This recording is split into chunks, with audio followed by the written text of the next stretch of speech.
ಒಂದು 4 ರಿಂದ 5 ದಿವಸ ಅನ್ನದ ಜೊತೆಗೆ ಇದನ್ನು ಕಂಟಿನ್ಯೂ ಆಗಿ ಸೇವಿಸಿದ್ರು ಉಂಟಲ್ಲ, ಬಾಯಿ ರುಚಿ ಹೋದವರಿಗೆಲ್ಲ ರುಚಿ ಬರ್ತದೆ, ಅಷ್ಟು ಚೆನ್ನಾಗಿದೆ.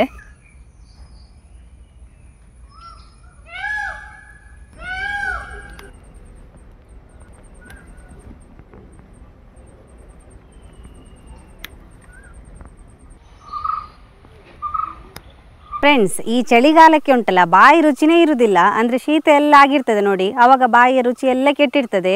ಏನು ಕೊಟ್ಟರೆ ಕೂಡ ಸಪ್ಪೆ ಸಪ್ಪೆ ಅಂತ ಹೇಳಿ ಅನಿಸ್ತದೆ. ನಾನು ಅದಕ್ಕೆ ಇವತ್ತು ನಿಮಗೆ ಈ ಜೀರಿಗೆ ಮೆಣಸನ್ನು ಉಪಯೋಗಿಸ್ಕೊಂಡು ಒಂದು ಒಳ್ಳೆ ರೆಸಿಪಿ ಮಾಡಿ ತೋರಿಸ್ತೇನೆ. ಅದು ಸ್ವಲ್ಪ ಚಟ್ನಿ ಥರ ಇರ್ತದೆ. ಅದರಲ್ಲಿ ನೀವು ಒಂದು 4 ದಿವಸ ಸರಾಗ ಊಟ ಮಾಡಿದರೆ ಸಾಕು. ಎಷ್ಟೇ ರುಚಿ ಕೆಟ್ಟರೆ ಕೂಡ ಉಂಟಲ್ಲ, ಬಾಯಿ ರುಚಿ ಆಟೋಮೆಟಿಕ್ಕಾಗಿ ಬರ್ತದೆ ನಿಮಗೆ. ತುಂಬಾ ರುಚಿ ಎನಿಸುವಂತಹ ಮನೆಮದ್ದು ಕೂಡ ಹೌದು, ರೆಸಿಪಿ ಕೂಡ ಹೌದು.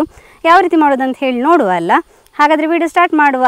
ನಾನು Asha Udupa Kateel. Welcome back to Karavali mirror. ಗಾಂಧಾರಿ ಮೆಣಸಿನ ಚಟ್ನಿಗೆ ನಾನಿಲ್ಲಿ 12 ರಿಂದ 15 ಮೆಣಸನ್ನು ತಗೊಂಡಿದ್ದೇನೆ. ಚಿಕ್ಕ ಚಿಕ್ಕ ಮೆಣಸು, ಸ್ವಲ್ಪ ಖಾರ ಜಾಸ್ತಿ ಇರ್ತದೆ, ಇಷ್ಟು ಸಾಕು.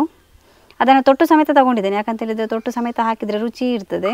3/4 ಸ್ಪೂನ್ ಆಗುವಷ್ಟು ಜೀರಿಗೆ, ನಾವು ರುಬ್ಬುವಾಗಲೇ ಈ ಜೀರಿಗೆಯನ್ನು ಕೂಡ ಹಾಕೊಂಡು ರುಬ್ಬಬೇಕು. ನೆಲ್ಲಿಕಾಯಿ ಗಾತ್ರದಷ್ಟು ಹುಣಸೆ ಹುಳಿ, ಇದನ್ನು ಡೈರೆಕ್ಟ್ ಮಿಕ್ಸಿಗೆ ಹಾಕಿದ್ರೆ ಆಯಿತು. ಬೇಕಾದರೆ ನೀರಲ್ಲಿ ನೆನೆಸಿ ಅದನ್ನು ಕೂಡ ತಗೋಬಹುದು. 1 ಎಸಳು ಕರಿಬೇವನ್ನು ನಾನು ಬಿಡಿಸಿಟ್ಟಿದ್ದೇನೆ, ಹುಳಪಟ್ಟೆಲ್ಲ ನೋಡಿ ಬಿಡಿಸಿ ತಗೊಂಡಿರುವಂಥದ್ದು. ಒಳ್ಳೆ ಪರಿಮಳ ಬರ್ತದೆ ಇದು ಹಾಕೋದ್ರಿಂದ.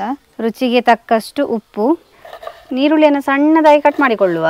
ನಮ್ಮ ಚಟ್ನಿ ಎಲ್ಲ ರೆಡಿ ಆದ ನಂತರ ಈರುಳ್ಳಿಯನ್ನು ಲಾಸ್ಟಿಗೆ ಚಟ್ನಿಗೆ ಸೇರಿಸಲಿಕ್ಕೆ, ಹಾಗಾಗಿ ಎಷ್ಟು ಆಗ್ತದೆ ಅಷ್ಟು ಸಣ್ಣದಾಗಿ ಕಟ್ ಮಾಡ್ಕೋಬೇಕು.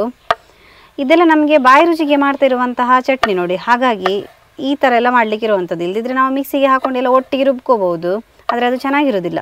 ಅಂದರೆ ಈ ಥರ ಒಂದು ಸಲ ನಾವು ಚಟ್ನಿ ಮಾಡಿ ಇಟ್ಕೊಂಡ್ರೆ 4 ದಿವಸದ ತನಕ ಏನು ಹಾಳಾಗೋದಿಲ್ಲ.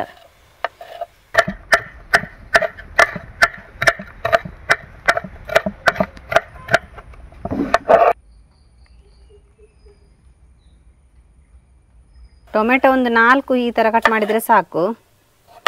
ಅಂದರೆ ಇದನ್ನು ಮಿಕ್ಸಿಗೆ ಹಾಕಿ ರುಬ್ಲಿಕ್ಕೆ ಇದೆ. ಬೇಕಾದರೆ ಯಾವ ಶೇಪಲ್ಲಿ ಕೂಡ ಕಟ್ ಮಾಡ್ಕೋಬೋದು. ನಾವು ಟೊಮೆಟೊ ಮತ್ತು ನೀರುಳ್ಳಿ ಹಾಕೋದು ಸ್ವಲ್ಪ ಬಾಯಿಗೆ ರುಚಿ ಬರಲಿ ಅಂಥೇಳಿ. ಅಂದರೆ ಈ ಮೆಣಸು ಮಾತ್ರ ಹಾಕಿದರೆ ಖಾರ ಮಾತ್ರ ಇರ್ತದೆ. ನಮಗೆ ಖಾರ, ಹುಳಿ, ಉಪ್ಪು ಎಲ್ಲ ಮಿಕ್ಸ್ ಆಗಿ ಬಾಯಿ ರುಚಿಗೆ ಬರಬೇಕು. ಮಿಕ್ಸಿಗೆ ಫಸ್ಟಿಗೆ ಟೊಮೆಟೊವನ್ನು ಹಾಕುವ. ಗಾಂಧಾರಿ ಮೆಣಸು, ಹಾಗೆಯೇ ಜೀರಿಗೆ, ಹುಳಿ, ಕರಿಬೇವು, ರುಚಿಗೆ ತಕ್ಕಷ್ಟು ಉಪ್ಪು, 1 ಹಿಡಿ ಕೊತ್ತಂಬರಿ ಸೊಪ್ಪು, ಇಷ್ಟನ್ನು ಹಾಕಿ ನುಣ್ಣಗೆ ರುಬ್ಬಿಕೊಳ್ಳುವ. ಇದಕ್ಕೆ ಸಪರೇಟಾಗಿ ನೀರೇನು ಹಾಕೋದು ಬೇಡ, ಟೊಮೆಟೊದ್ದೇ ನೀರು ಬಿಟ್ಕೊಳ್ತದೆ. ನೋಡಿ, ನಮ್ಮ ಚಟ್ನಿ ರೆಡಿ ಆಯಿತು. ಫುಲ್ ನಾವು ಸಣ್ಣ ಮಾಡಲಿಕ್ಕಿಲ್ಲ, ತುಂಬ ಚಟ್ನಿ ಥರ ಆಗಬಾರ್ದು. ಅದು ಸ್ವಲ್ಪ ಕಚ ಕಚ ಇರಬೇಕು, ಅದೇ ರುಚಿ.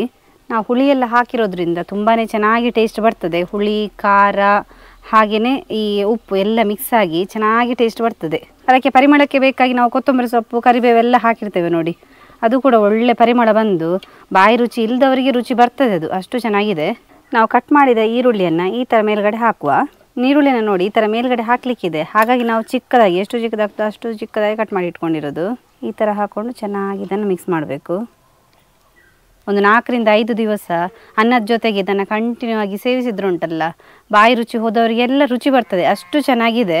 ನಿಮಗೆ ಕಲರ್ ನೋಡುವಾಗಲೇ ಚಟ್ನಿದು ಕಾಣ್ತಾ ಇರ್ಬೋದು, ಒಂಥರ ಡಿಫ್ರೆಂಟ್ ಆಗಿದೆ. ಈ ಹುಳಿ ಎಲ್ಲ ಕಲರ್ ಮಿಕ್ಸ್ ಆಗಿ, ಈ ಟೊಮೆಟೊ, ಹುಳಿ, ಈರುಳ್ಳಿ ಎಲ್ಲ ಉಂಟಲ್ಲ ಮಿಕ್ಸ್ ಆಗಿ ಚೆನ್ನಾಗಿ ಕಾಣ್ತಾ ಉಂಟು. ಹಾಗೆ ರುಚಿ ಅಂತೂ ಭಾರಿ ಸೂಪರ್ ಆಗಿರ್ತದೆ. ನೋಡಿದ್ರಲ್ಲ ಫ್ರೆಂಡ್ಸ್, ನಮ್ಮ ಜೀರಿಗೆ ಮೆಣಸಿನ ಚಟ್ನಿ ಯಾವ ರೀತಿ ಮಾಡೋದಂತ ಹೇಳಿ. ತುಂಬಾ ರುಚಿಕರವಾದ ಒಂದು ರೆಸಿಪಿ. ನೀವು ಕೂಡ ತಪ್ಪದೆ ಟ್ರೈ ಮಾಡಿ. ಹಾಗೆಯೇ ಈ ವಿಡಿಯೋ ಇಷ್ಟ ಆದರೆ ನಿಮ್ಮ ಫ್ರೆಂಡ್ಸಿಗೆ, ರಿಲೇಟಿವ್ಸ್ಗೆಲ್ಲ ಹೆಚ್ಚು ಶೇರ್ ಮಾಡಿ. ಯಾರಾದರೂ ನಮ್ಮ ಕರಾವಳಿ ಮಿರರ್ ಚಾನಲ್ ಹೊಸಬರು ನೋಡ್ತಾ ಇದ್ದರೆ ಸಬ್ಸ್ಕ್ರೈಬ್ ಮಾಡೋದನ್ನು ಮಾತ್ರ ಮರಿಬೇಡಿ. ಹೀಗೆ ನಮ್ಮ ಚಾನಲ್ನ ಸಬ್ಸ್ಕ್ರೈಬ್ ಮಾಡಿ, ಸಪೋರ್ಟ್ ಮಾಡಿ, ಫಾಲೋ ಮಾಡ್ತಾ ಇರಿ. ನಾವು ಇಂಟ್ರೆಸ್ಟಿಂಗ್ ವಿಡಿಯೋದೊಂದಿಗೆ ಮುಂದೆ ಸಿಗ್ತೇವೆ. Thank you.